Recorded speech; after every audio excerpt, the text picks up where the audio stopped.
বিদেশি ড্রাগস উদ্ধার মালদহে। রাঁচি থেকে নিয়ে এসে বিহারে পাচারের উদ্দেশ্য ছিল মাদক কারবারিদের। তার আগে গোপন সূত্রে খবর পেয়ে কালিকাপুর এলাকায় হানা দিয়ে দুই মাদক কারবারিকে গ্রেপ্তার করে কালিয়াচক থানার পুলিশ। এই ঘটনায় ধৃতরা হলেন মোহাম্মদ সামাউল হক, বাড়ি কালিয়াচক থানার শাহবাজপুর বামুন গ্রাম, এবং রাজনগর মডেল এলাকার বাসিন্দা মোবারক হোসেন। তাদের হেফাজত থেকে উদ্ধার হয়েছে 453 গ্রাম বিদেশি ব্রাউন সুগার। মেক্সিকো, কলম্বিয়ার মতন দেশে উন্নত মানের এবং সাধারণ ব্রাউন সুগারের তুলনায় 6 গুণ দামি এই ড্রাগস বড় বড় পার্টিতে ব্যবহার করা হয় বলে খবর। এই প্রথম মালদা জেলায় এই ধরনের উন্নত মানের এবং দামি ড্রাগস উদ্ধারে সাফল্য পেল জেলা পুলিশ। ধৃতদের মালদা জেলা আদালতে পেশ করে বাকি পুরো ঘটনার তদন্ত শুরু হয়েছে বলে জানান মালদা জেলা police super Abhijit Banerjee.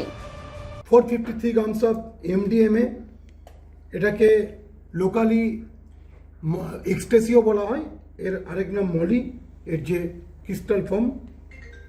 By 453 grams এই মলি বা MDMA এই দুজনের কাছ থেকে পাওয়া যায়। এদের একজনের নাম মোহাম্মদ সামাউল হক, এর বাড়ি শাহবাজপুর বামুনটোলা, আর একজন মোবারক হোসেন, এর বাড়ি রাজনগর মডেল কালিয়াচক।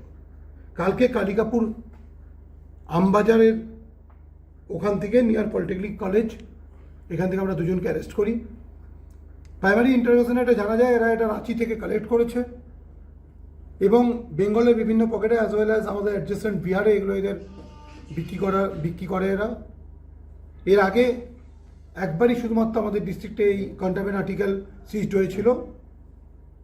2025-এর অগাস্টে 100 গ্রামের মতো একটা সিজার হয়েছিল। তো এই ধরনের কন্টামেন্ট আর্টিকেল খুব একটা বেশি আমাদের এখানে সিজড হয় না, বাট এটা এখন আমরা 453 গ্রামস পেয়েছি। এই ড্রাগটা সম্বন্ধে প্রাইমারিলি যেটা জানা যায় যে এটা কনজিউম করার যে একটা নির্দিষ্ট পদ্ধতি আছে, এরা র্যাপিং করে সেটা আমি ডিটেলসে যাচ্ছি না।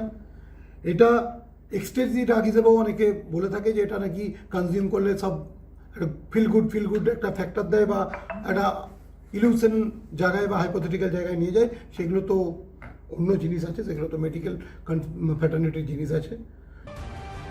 মালদা থেকে পরিতোষ সরকারের প্রতিবেদন, নিউজ টুডে।